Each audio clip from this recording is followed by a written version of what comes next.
మనతోనే ఉన్నారు. పేరు వచ్చేసి అమృతారావు గారు. సో యాజ్ ఎ కోఆప్షన్ మెంబర్గా ఇప్పటివరకు వారి గ్రామానికి ఎలాంటి డెవలప్మెంట్ చేస్తారో వారి మాట్లాడి తెలుసుకున్న ప్రయత్నం చేద్దాం. నమస్తే సార్, బాగున్నారా? మాది యశవంతపురం జనగాం మండల్ కోఆప్షన్ సభ్యులు. మా మండలానికి వచ్చేసి మా మండలం ఎంపీ గారు కళ్యాణరాజు గారు ఉండే, ఇంతకుముందు మా ఎమ్మెల్యే ముఖ్య సార్ గారు ఉండే. వారి సహకారంతో మా విలేజ్లో ఎంపీపీ గారి 4 లక్షలు అంగన్వాడీ స్కూల్ కట్టినాం. అట్లాగే అంగన్వాడీ స్కూల్కి సంబంధించి ఎమ్మెల్యే గారు 5 లక్షలు ఇచ్చారు, ఎంపీపీ గారు 4 లక్షలు, డిప్యూటీ గారు 2 లక్షలు ఇచ్చి ఆ స్కూల్ని కంప్లీట్ చేసి 2 అంగన్వాడీ కేంద్రాలు ఉంటే ఒక అంగన్వాడీ కేంద్రానికి మొత్తమే లేకుండే దాన్ని కొంత బాగా చేసుకున్నాం. ఇంకా కొంత అభివృద్ధిలో ఉన్నాయి. ఇక్కడ స్థానికంగా ఉన్న ఎమ్మెల్యే గారు సహకారంతో ఇంకా కంప్లీట్ చేద్దామని అనుకుంటున్నాం. యాజ్ ఎ కోఆప్షన్ మెంబర్గా ఇప్పుడు మీరు స్థానిక ఎన్నికల టాపిక్ అంటే స్థానిక ఎన్నికలు ఢిల్లీలో జరుగుతున్నాయి, దానిపైన మీ కామెంట్ ఏంటి? స్థానిక ఎన్నికలు ఏముందమ్మా, ఇంతకుముందు బీఆర్ఎస్ పార్టీ దాదాపు 12 సంవత్సరాలు మేమే అధికారంలో ఉన్నాం. 10 సంవత్సరాలు ఇంతకుముందు కూడా మేమే అధికారంలో ఉన్నాం. మా ఎమ్మెల్యే గారు హఠాత్ మరణంతో మళ్ళీ ఎలక్షన్లు వచ్చినాయి.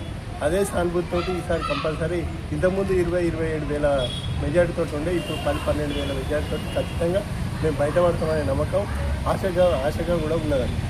సార్ యాజ్ ఎ కోఆప్షన్ మెంబర్గా స్థానిక ఎన్నికల్లో మీరు ఏమైనా పార్టీ పరంగా ఏదైనా అధికారం ఎక్స్పెక్ట్ చేస్తున్నారు? మేము ఖచ్చితంగా ఈసారి ఇక్కడ స్థానిక ఎలక్షన్లో చూస్తే ఇప్పుడున్న అధికార పార్టీ చేస్తున్న అరాచకాలు కానీ, యూరియా గురించి కానీ, ఎరువుల గురించి కానీ, పంట నష్టాల గురించి కానీ, ఇక్కడున్న ఒడ్లు కొనుగోలు కేంద్రాల దగ్గర జరుగుతున్న మోసాల గురించి కానీ ఇవన్నింటినీ ఎండగట్టుకుంటూ అధికార పార్టీ చేసిన వంటి మోసాలన్నింటినీ మళ్ళొకసారి గుర్తు చేసుకుంటూ పార్టీ పరంగా నాకు ఏదైనా అవకాశం ఇస్తే ఖచ్చితంగా దానికి న్యాయం చేసి ఖచ్చితంగా గెలుస్తామని, ఇక్కడున్న స్థానిక సంస్థల్లో ఖచ్చితంగా బీఆర్ఎస్ పార్టీ అధికారంలోకి వస్తుందని కూడా నమ్మకంగా ఉన్నాం మేమంతా. ఎందుకంటే కాంగ్రెస్ పార్టీ చేసిన 2 సంవత్సరాలలో ఏమి అభివృద్ధి చేయలేదు. ఆ ఉన్న పథకాలను కాపాడుకొని ఆయన కుర్చీ కాపాడుకోవడానికి ఇంత దూరం నడిపిస్తుంది తప్ప ఇంకేమీ అభివృద్ధి లేదు. అదేనే జనాలలోకి తీసుకుపోయి మా స్థానిక సంస్థలు అన్నీ మేము గెలుస్తాం. మా పల్ల రాజశేఖరరెడ్డి గారు ఆయన సహకారంతో ఖచ్చితంగా జనగామ అభివృద్ధి జరుగుతుంది. అదేవిధంగా మనం ఖచ్చితంగా ఇక్కడ స్థానిక సంస్థలన్నీ బీఆర్ఎస్ కైవసం చేసుకుంటుందని ఈ సందర్భంగా మీకు గుర్తు చేస్తూ ఉన్నాం. ఒకసారి మీ మండలంలో అంటే మీ గ్రామంలో చూసుకుంటే మండల పరంగా చూసుకుంటే ఇంకా ఎలాంటి సమస్యలు ఉన్నాయి, ఇప్పటివరకు ఎలాంటి డెవలప్మెంట్స్ అనేవి? డెవలపింగ్ బాగా అయింది మేడం. 10 సంవత్సరాల నుంచి ఇప్పుడు collector office, MPD office, ZPTC office, ఇప్పుడు వచ్చిన మెడికల్ కాలేజీ, మెడికల్ అన్నీ దాదాపుగా ఇక్కడ ఉన్న డివైడర్ కానీ, రోడ్లు కానీ అన్నీ బీఆర్ఎస్ పార్టీకి ఇచ్చినాయి. అంతకుముందు జనగామ చూస్తే ఒక చిన్న పల్లెటూరు లెక్క కనబడేది. తెలంగాణ వచ్చిన తర్వాతనే చాలా అభివృద్ధి జరిగిందమ్మా. ఇప్పుడున్న పరిస్థితులలో ఈయన వచ్చిన కాంచి కాంగ్రెస్ ప్రభుత్వం వచ్చిన కాంచి ఒక తట్టడి మట్టి కూడా పోయలేదు, రోడ్లు చేయలేదు, ఏం చేయలేదు. ఇదే గానుకాడు పాడు దగ్గర ఒక బ్రిడ్జి నిర్మాణంలో ఉండి దాదాపు 2 సంవత్సరాల నుంచి వాళ్ళు బిల్లులు రాక అది కంప్లీట్ చేయలేకపోతారు. దాదాపు ఇక్కడ మండలం నుంచి ఒక 4 మండలాలకు వచ్చిన రోడ్డును కూడా పట్టించుకుంటలేదు కాంగ్రెస్ ప్రభుత్వం అని ఈ సందర్భం గుర్తు చేస్తున్నాం. అట్లాగే చీటకూడూరు గ్రామం నుండి చీటకూడూరు డ్యామ్ ఇప్పడం వల్ల చీటకూడూరుకు సంబంధించిన 10 గ్రామాలకు మొత్తం పోవడం రాకపోకలన్నీ బంద్ అయినాయి. ఇట్లా వస్తే దాదాపు చీటకూడూరుకు జనగామకి 2-3 కిలోమీటర్లే ఉంటుంది. వాళ్ళు ఆ బ్రిడ్జి పోవడం వల్ల దాదాపు 15-20 కిలోమీటర్లు తిరిగి ఇక్కడికి జనగామకి చేరుకోవాల్సి వస్తుంది. ప్రతి విలేజ్ నుంచి ఖచ్చితంగా ఈ జనగామ రాకుండా ఏ ఊరోళ్ళు ఉన్నారు మా మండలం నుంచి. మండలానికి ఖచ్చితంగా ఈ గానుపాడు బ్రిడ్జి ఈ చీటకూడూరు బ్రిడ్జి ఖచ్చితంగా కాంగ్రెస్ ప్రభుత్వం టేకప్ చేసి దాన్ని ఖచ్చితంగా నిర్మాణం చేయాలని డిమాండ్ చేస్తూ ఉన్నాం. ఓకే సార్, స్థానిక ఎన్నికలపై లోకల్ బాడీ ఎలక్షన్స్లో ఎలాంటి నాయకులు ఎంచుకోవాలని మీ గ్రామ ప్రజలకైనా మీ మండల ప్రజలకైనా యాజ్ ఎ కోఆప్షన్ మెంబర్గా మీరు చెప్పాలనుకుంటున్నారు?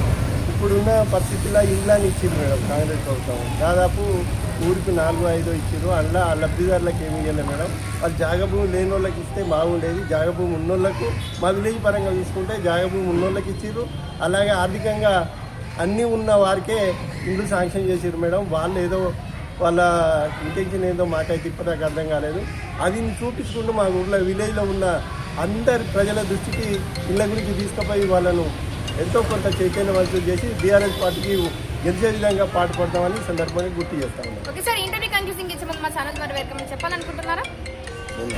ఈరోజు జూబ్లీ ఎలక్షన్లో చూసుకుంటే దాదాపు ఇప్పటిదాకా 70-60% పోలింగ్ జరిగినట్టు తెలుస్తూ ఉన్నది. ఖచ్చితంగా బీఆర్ఎస్ పార్టీ ఎంతో కొంత అక్కడ అభివృద్ధి చేసింది కనుకనే ఇప్పటిదాకా అక్కడ జనాలు ఆ ఫ్లైఓవర్ బ్రిడ్జిలు కానీ ఆ రోడ్లు కానీ అక్కడ ఉన్న డెవలపింగ్ కానీ చూసి ఆ టౌన్లో మొత్తం ఇప్పటిదాకా బీఆర్ఎస్ పార్టీకే ఎక్కువ మొగ్గు చూపారు. కాకపోతే గ్రామ పంచాయతీలో కరీంనగర్ కానీ నల్గొండ కానీ వరంగల్ జిల్లాలో ఆ రైతులే కొద్దిగా ఇబ్బంది పడి ఈ కాంగ్రెస్ పార్టీ వస్తే ఇంకేం ఇస్తుందో అనే ఉద్దేశంగానే వాళ్ళు కొంచెం డిస్టర్బ్ చేసి గవర్నమెంట్ పోవడం జరిగింది. కానీ ఇప్పుడు మాత్రం ఖచ్చితంగా బీఆర్ఎస్ పార్టీ దాదాపు ఖచ్చితంగా గెలుస్తుంది, అధికమైన గెలుస్తుంది. రాష్ట్ర ప్రజలు మొత్తం తెలంగాణ రాష్ట్రం మొత్తం జూబ్లీ వైపు చూసి మాకు ఖచ్చితంగా ఆ గెలిచిన మరుక్షణమే స్థానిక సంస్థలు పెడితే ఒక్క సీటు కూడా కాంగ్రెస్ పార్టీకి రాదు. కాంగ్రెస్ పార్టీ ఇంతటితో కొలాప్స్ అవుతుందని ఈ సందర్భంగా గుర్తు చేస్తా ఉన్నాం. సో చూసారు కదండి టుడే ఇంటర్వ్యూ. ఇలాంటి మనకి నెక్స్ట్ ఎపిసోడ్లో మేము ఉంటామని అంటే టేక్ కేర్, బై బాయ్.